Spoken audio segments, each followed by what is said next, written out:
এ ভাতিজা শুনে তো একটু কথা আছে একটু দাঁড়ায় কখন তোমার চাচা যে আজকে এক সপ্তাহ হলো সৌদি আরব গেছিল হজ করার লাগে এনার কি হুঁশ খবর আসেনি? খবর তো আছে। সেদিনকে যে আন্টি ফোন দিছিল দেওয়ার পরে আমার কইতাছে হজে গেছে ঠিক হয়েছে মক্কা শরীফের যে মিনারটা এটা তাই না দেখতে পার। যে তোমার একটা কথা ওকে বাদে শোনো, তোমার কা লাগে তারপরে কথা ঠিক না।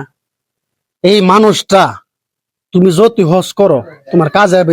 এই যে বাংলাদেশ থাকতে যেভাবে সুদ লাগাইছে, ই সুদকুর যে সুদের টাকাটা হজে গেছে ই হজ কবুল হইব?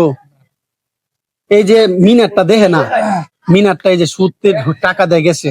আল্লাহর ভাই একটা জিনিস কথা আছে, আল্লাহ সার দেয় কিন্তু ছেড়ে দেয় না, বুঝছো? কেউ আপনি কি তা কই? হ্যাঁ এটা সারাটা জীবন তো যে সুদ লাগাইতে লাগাইতে এলা বড় হয়েছে। অনজ গেছে আল্লাহ তো সার দেয়, ছেড়ে দেয় না, বুঝছো? গেছে যে মিনারটা দেয় এটা তো দেখতেছে না, তার তো সুদের ফাঁস ওইটা দেখতেছে না। কেন শুনুন আপনার সারা চাচা, জীবন পাপ করছে। আপনার চাচা, আমরা চাই না যে আপনার এই কথা কই। আমরা আমার একটা ভাই ব্রাতে কিছু টিহা লাগে গেছেন যে একটা অত্যাচার করছে, এটা কোনো 1100 ঠিক না। টাকার কমে কোনো টাকাই লাগানো আছে। এই লোকেরা হজে গেলে এই হজ কি কবুল হইব? জীবনও কবুল হইতে আবার ছোট লোক পাইলেছে না 150 টাকা হাজার।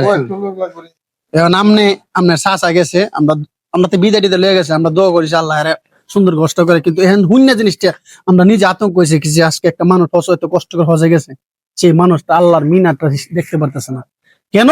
এই যে আল্লাহ কইছে সুদ হাওয়া হারাম, হাদিসে আসছে সুদ হাওয়া হারাম। এই লোকটা সুদ হাইতে হাইতে একবার আমাদের গ্রামটা একবার অদৃষ্ট বানালেছে, বাদ বানালেছে এই যে সুদ খাই দেখে, বুঝছো? আর কি তা কম